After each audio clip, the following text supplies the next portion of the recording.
दोस्तों, बहुत ही दुख भरी कहानी बता रहा हूँ।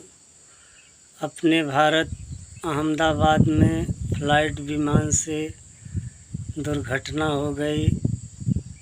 बहुत ही दुखद खबर है दोस्तों। जितने हमारे भाई बहन थे सब बाहर जा रहे थे, उसमें जल के सब खाक हो गए। और जितने हमारे भाई जल के जख्मी हुए हैं, ईश्वर उनको सहनशीलता दें। और बहुत ही दुख भरी कहानी है दोस्तों।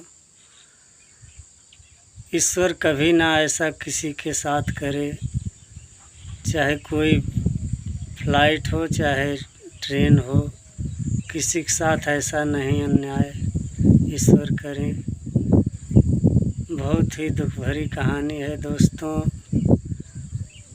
क्योंकि ईश्वर के आगे किसी का चलता नहीं है। यही एक चीज़ ऐसी है दोस्तों, अंतिम समय कोई बता नहीं सकता है, चाहे वो फ्लाइट में रहे, चाहे ट्रेन में रहे, चाहे बाइक से रहे, चाहे फोर व्हीलर से रहे।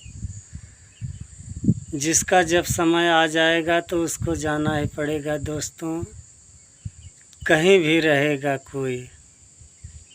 बहुत ही दुख भरी कहानी है। अपने भारत अहमदाबाद से फ़्लाइट चलने वाली लंदन जा रही थी।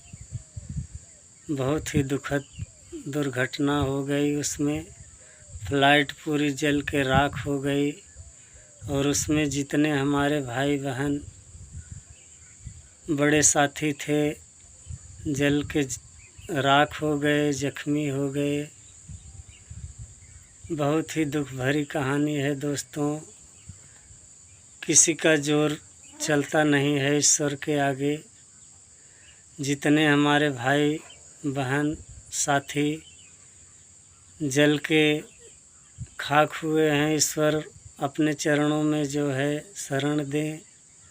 और जितने भाई जल के खाक हुए हैं, ईश्वर उनको जल्द से जल्द स्वास्थ्य उनकी ठीक हो जाए। ईश्वर से यही प्रार्थना है दोस्तों। पूरा भारत पूरे दुख में है। कोई क्या कर सकता है।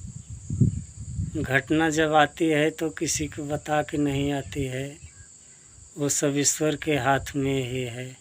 जिसको जब जाना है तो जाना है, चाहे कोई फ्लाइट में रहे, चाहे घर में रहे, चाहे कहीं भी रहे। यही दोस्तों, अंतिम समय कोई बता नहीं सकता है। यही एक चीज़, कोई ज्योतिषी, कोई डॉक्टर, एक परिवार के 5-5 लोग, 10-10 लोग साथ में चले गए। इतनी दुख भरी कहानी कोई सोच नहीं सकता था कि ऐसा हो जाएगा। बहुत ही दुखद घटना है दोस्तों। जितने हमारे साथी गए हुए हैं, ईश्वर अपने चरणों में शरण दें और सब परिवार को सहनशीलता दें। यही हमारी मनोकामना है।